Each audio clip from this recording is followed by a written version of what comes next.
भरत श्री राम के वनवास की सूचना पाकर मूर्छित से हो गए। शत्रुघ्न को तो लगा जैसे वो पल भर में अनाथ हो गए हों। उनकी आंखों के सामने अंधेरा छा गया था। उधर श्री राम, जानकी और लक्ष्मण प्रयाग में महर्षि भरद्वाज के आश्रम में पहुंचे।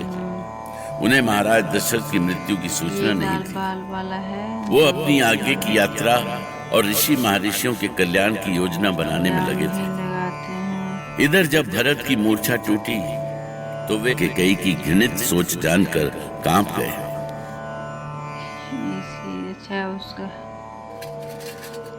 माँ, ये अनहोनी कैसे हुई माँ? भैया राम को किसने वनवास की अनुमति दी? भाभी सीता को किसने ये अभिशाप दिया? किसने किया ये सब माँ? कौन कर सकता है?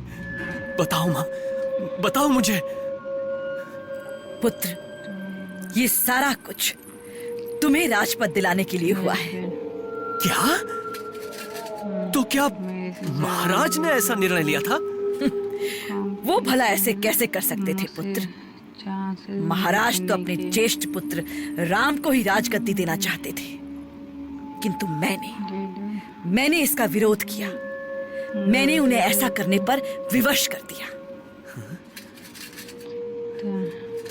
अनर्थ, घोर अनर्थ माँ, घोर अनर्थ। पहले पूरी बात तो सुन लो पुत्र। जब मैंने सुना कि राम का राज्य अभिषेक होने जा रहा है, तो मैंने तुम्हारे लिए महाराज से तुम्हारे अधिकार की मांग की। तो जानते हो उन्होंने क्या किया? उन्होंने मुझे भ्रमित करने की बहुत कोशिश की, पर मैं इतनी मूर्ख नहीं हूं। मैंने उनकी एक नहीं सुनी। और फिर वही हुआ जो मैं चाहती थी। क्यों? क्यों माँ? क्यों? तुमने ऐसा क्यों किया माँ? क्यों किया ये अधर्म? क्यों? तुम्हारे लिए, केवल तुम्हारे लिए पुत्र। तुम्हारे सुख के लिए, तुम्हारे ऐश्वर्य के लिए, मान सम्मान के लिए। नहीं, मुझे नहीं चाहिए ऐसा सुख, ऐसा ऐश्वर्य, ऐसा मान सम्मान। नहीं चाहिए मुझे अयोध्या का सिंहासन। भावनाओं में बहकर राज सुख मत ठुकराओ भरत। पिता के लिए शोक ठीक है, पर राज सुख छोड़ना मूर्खता है। अयोध्या अब तुम्हारी है पुत्र, केवल तुम्हारी।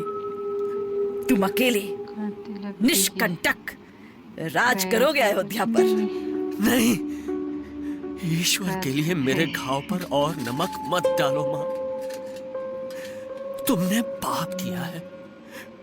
क्या हो गया था तुम्हारी मति को, जो तुम्हें नीति अनीति, मान अपमान और यश अपयश का भी ध्यान नहीं रहा? ये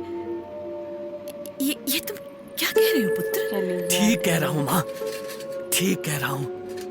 यदि मुझे ये पता होता तो मैं अयोध्या आने से पहले ही अपने प्राण दे देता।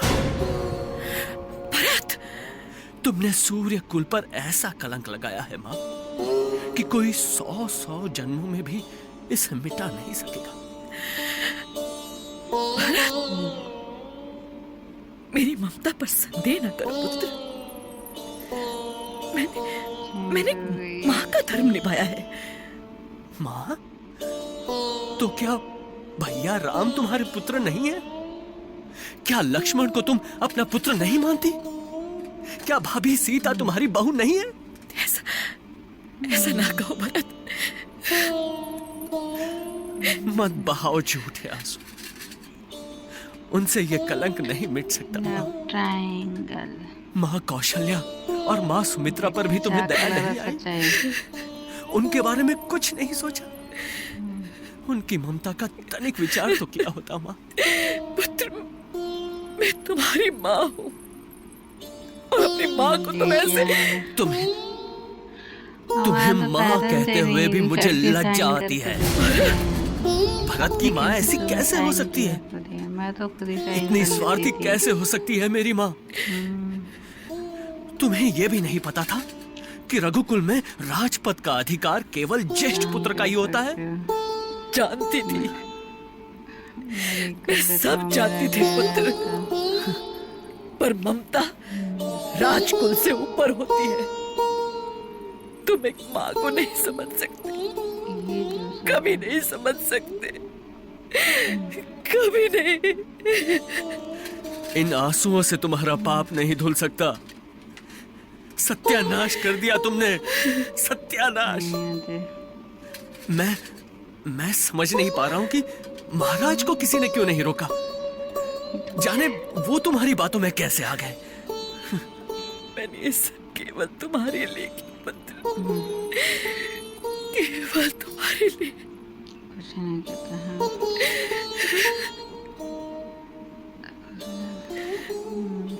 कैकेयी की स्थिति बड़ी दुखद हो गई थी।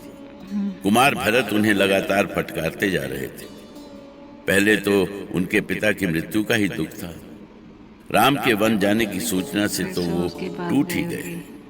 दूसरी ओर श्री राम महर्षि भरद्वाज का आशीर्वाद लेकर अन्य ऋषि महर्षियों से मिलने के लिए निकले थे। उन्हें देखकर गांव की स्त्रियां हैरान थीं। पसंद है। कितने सुंदर है तीनों, लगता है जैसे भगवान धरती पर आ गए हों। थी पर तो ये लोग ऐसे वन में क्यों भटक रहे हैं? इनको तो महलों में होना चाहिए। ईश्वर की लीला भी बड़ी ही निराली है।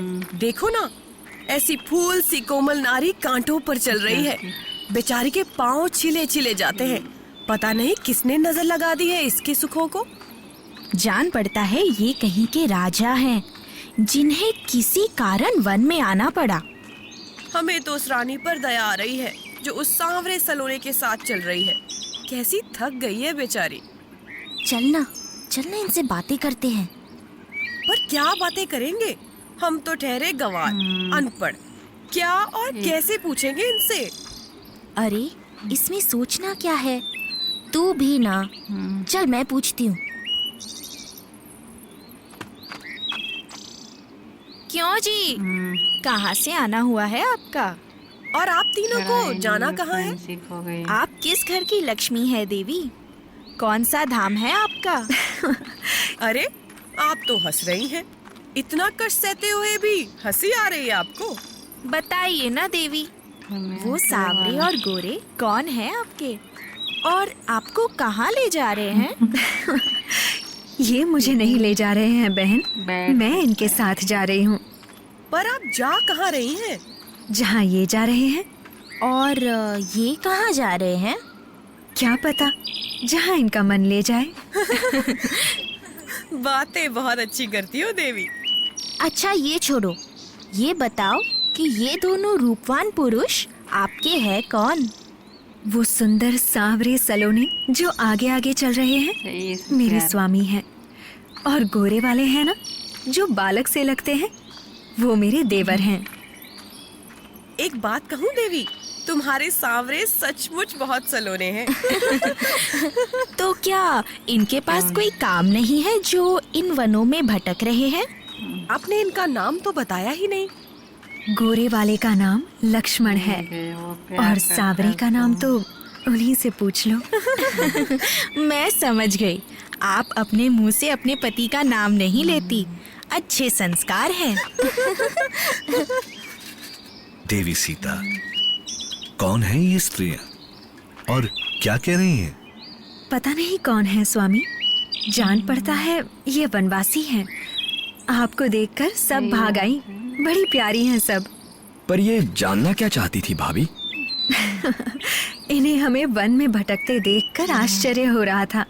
आप दोनों के संबंध में पूछ रही थी। ये वनवासी बड़े सीधे साधे हैं सीते, कोई छल कपट नहीं, गंगा जैसा पवित्र मन। पर ये इन वनों में रहते कैसे हैं?